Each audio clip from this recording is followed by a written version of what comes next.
Selamat malam semuanya.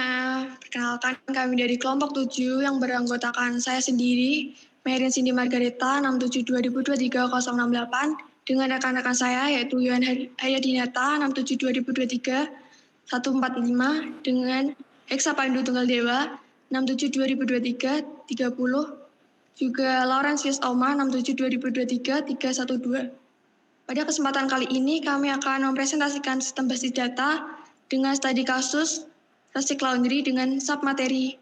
Yang pertama ada latar belakang, yang kedua ada proses bisnis, yang ketiga ada desain ERD, yang keempat ada laporan. Materi akan dibacakan oleh rekan saya Laurentius Auma. Silakan. Terima kasih atas kesempatannya. Saya di sini akan membacakan materi latar belakang. Perkembangan sistem informasi yang cepat merupakan peluang besar bagi bisnis seperti layanan laundry untuk bekerja lebih baik. Orang-orang semakin sibuk, sehingga layanan laundry perlu mengelola informasi dengan baik untuk memenuhi kebutuhan mereka. Dengan sistem informasi, layanan laundry dapat membuat hal-hal seperti manajemen pesanan dan inventaris, serta data pelanggan menjadi lebih mudah dan efisien. Hal ini tidak hanya membuat segala sesuatunya menjadi lebih cepat, tetapi juga membuat pelayanan menjadi lebih baik karena dapat memenuhi kebutuhan pelanggan yang sibuk. Resik Laundry sendiri dikenal sebagai Laundry Express yang memberi indikasi bahwa bisnis ini berfokus pada pelayanan yang cepat dan efisien. Laundry Express umumnya menawarkan proses pencucian yang lebih efisien dalam waktu dalam hal pengerjaannya dibanding dengan laundry tradisional.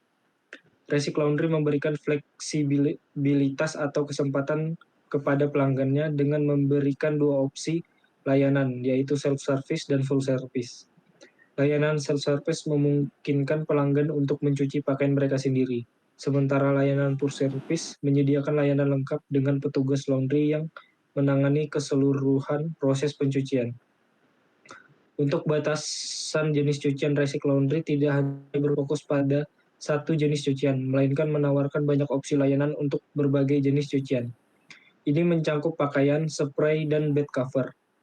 Ketersediaan banyaknya opsi layanan dalam menanggapi berbagai kebutuhan pelanggan saat memerlukan jasa laundry, mencerminkan bahwa usaha ini sudah sangat siap dalam proses bisnisnya.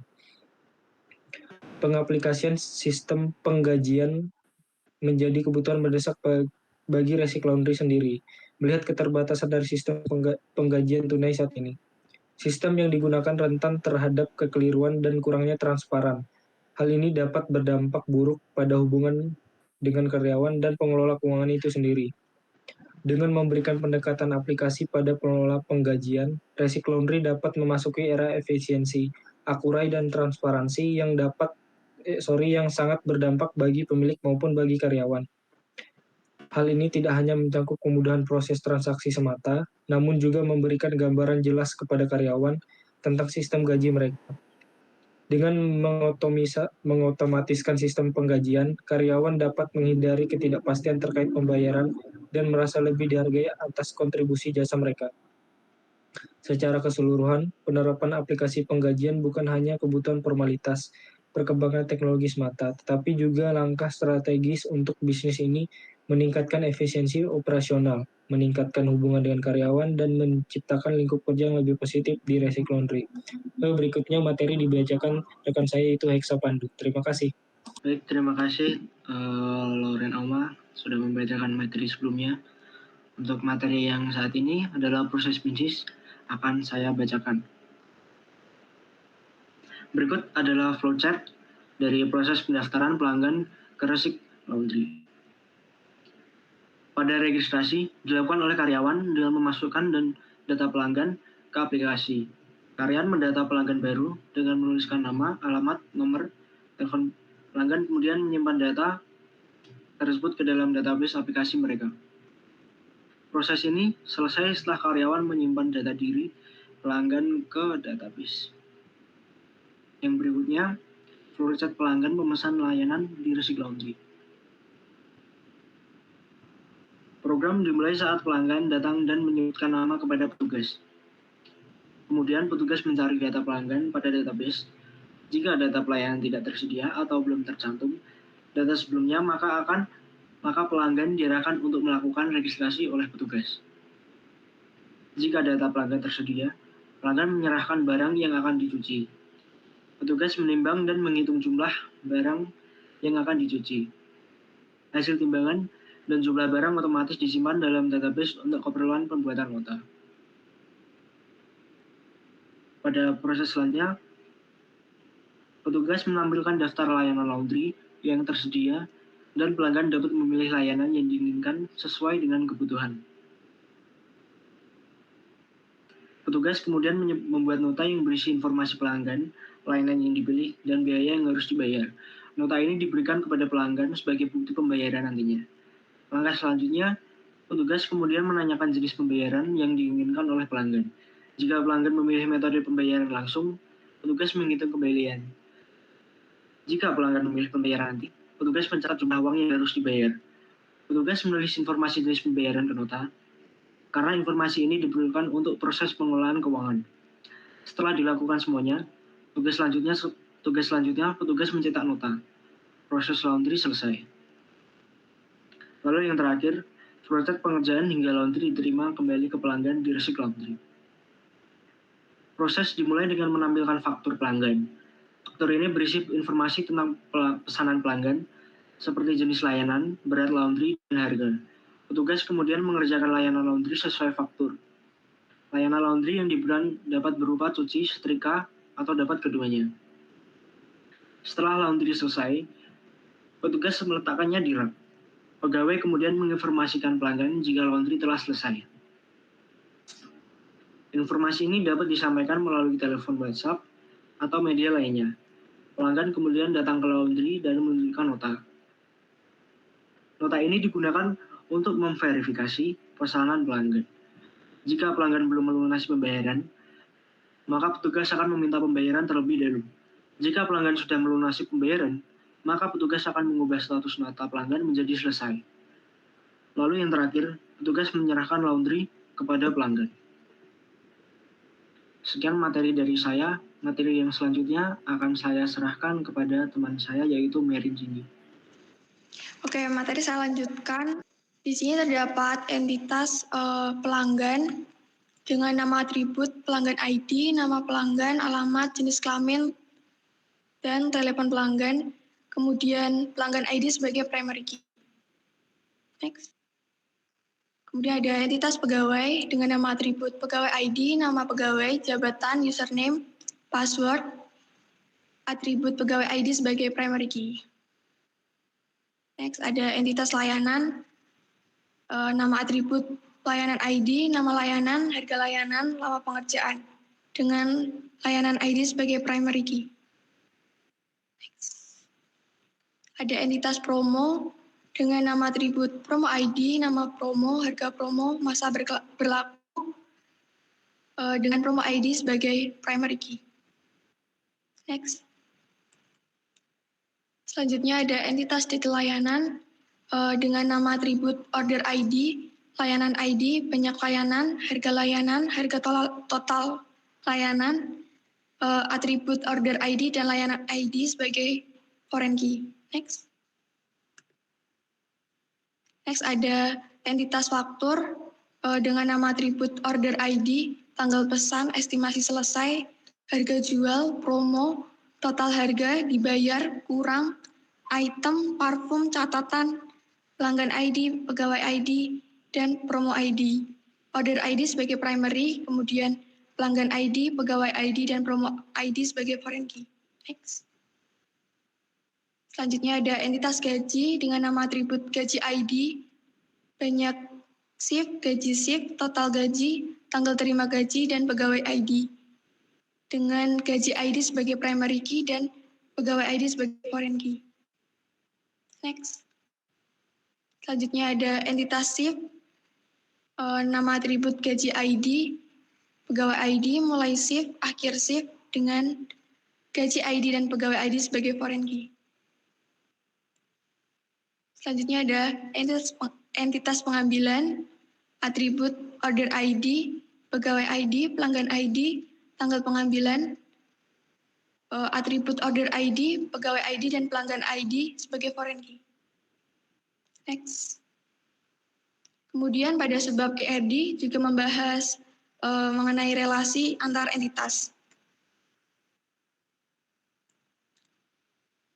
Yang pertama ada relasi pelanggan ke faktur, dengan satu pelanggan dapat melakukan banyak pesanan menggunakan kardinalitas satu pelanggan ke banyak faktur. Yang kedua ada relasi faktur ke detail layanan, dengan satu faktur dapat memiliki banyak detail layanan, memiliki kardinalitas satu faktur ke detail layanan. Yang ketiga ada relasi layanan ke detail layanan. Menggunakan satu layanan dapat dipesan oleh banyak faktur dengan kardinalitas satu layanan ke detail layanan. Next.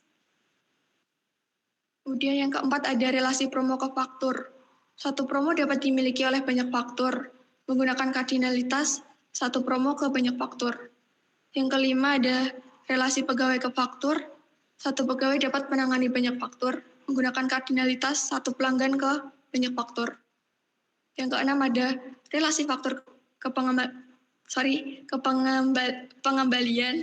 Satu faktur hanya dapat dilakukan satu kali pengambilan menggunakan kardinalitas satu faktur ke pengambilan. Next. Yang ketujuh ada relasi pegawai ke pengambilan. Satu pegawai dapat menangani banyak pengambilan menggunakan kardinalitas satu pegawai ke banyak pengambilan. Yang dapat ada relasi pegawai ke shift. Satu pegawai dapat melakukan banyak shift menggunakan kardinalitas satu pegawai ke banyak shift. Yang kesembilan ada relasi gaji ke shift. Satu gaji terdiri dari banyak shift menggunakan kardinalitas satu gaji ke banyak shift. Next. Jadi ini ada tampilan ERD Resik Laundry dalam bentuk crossword. Next. Sekian dari materi saya. Untuk materi selanjutnya akan dibahas oleh rekan saya, Yohan. Silakan. Baik, terima kasih Merin atas kesempatannya. Berikutnya adalah hasil implementasi. Silakan Pandu.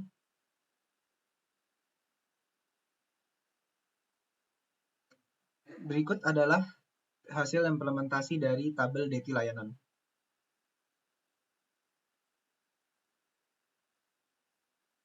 Berikutnya hasil implementasi dari tabel faktur.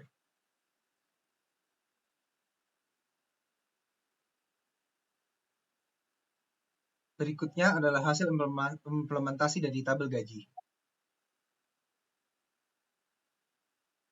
Berikutnya adalah hasil implementasi dari tabel layanan. Berikutnya adalah tabel hasil implementasi dari tabel pegawai.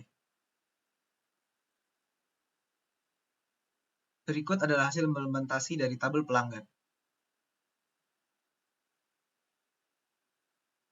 Berikutnya adalah hasil implementasi dari tabel pengambilan. Berikutnya adalah hasil implementasi dari tabel promo. Berikutnya adalah hasil implementasi dari tabel shift.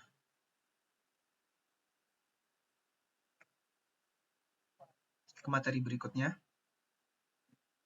Materi berikutnya adalah laporan. Next. Laporan yang pertama adalah laporan gaji karyawan. Pemilik dapat menghitung total shift karyawan lalu memberikan gaji sesuai banyak shift yang dilakukan oleh karyawan. Misalkan dalam laporan ini gaji setiap shiftnya adalah 150.000 dan tanggal terima gaji karyawan pada 31 Oktober 2023. Lalu setelah tabel gaji terisi akan ditampilkan juga nama pegawai. Berikut adalah sintaks keluaran dari SQL. Next. Next. Berikut adalah sintaks SQL untuk menghasilkan laporan banyak layanan yang dipesan dan pendapatan dari masing-masing layanan setelah diskon berlaku. Berikut adalah keluaran dari sintaks SQL di atas. Next. Next. Berikutnya adalah laporan kinerja pegawai. Berikut adalah sintaks SQL untuk menampilkan kinerja pegawai yang berisi pegawai ID, nama pegawai, banyak pesanan yang ditangani oleh pegawai, layanan ID, dan nama layanan. Pada contoh ini, misalkan pemilik hanya ingin menampilkan pegawai dengan pegawai ID PG01. Berikut adalah keluaran dari sintak SQL. Next. Next. Oke, berikutnya adalah laporan aktivitas pelanggan. Berikut adalah sintak SQL untuk menampilkan laporan aktivitas pelanggan yang berisi jumlah pesanan dan total pengeluaran yang dilakukan oleh pelanggan. Pada contoh ini, misalkan pemilik hanya ingin menampilkan pelanggan yang memiliki pelanggan ID dari pelanggan ID yang pertama hingga yang ke-10. Berikut adalah keluaran dari sintak SQL tersebut. Next. Berikutnya, laporan yang terakhir, laporan pendapatan bersih. Berikut adalah sintak SQL untuk menampilkan pendapatan bersih yang didapatkan dalam laundry ini. Pendapatan bersih didapatkan dengan menjumlahkan seluruh kolom total harga pada tabel faktur, menjumlahkan seluruh kolom total gaji pada tabel gaji, lalu mengurangkan kedua kolom tersebut. Berikut adalah keluaran sintak SQL di atas. Saya kembalikan ke Merin Cindy. Oke, sekian presentasi dari kelompok kami. Dan terima kasih atas perhatiannya. Jika terdapat kesalahan-kesalahan kata, mohon maaf kami ucapkan sekian, selamat malam.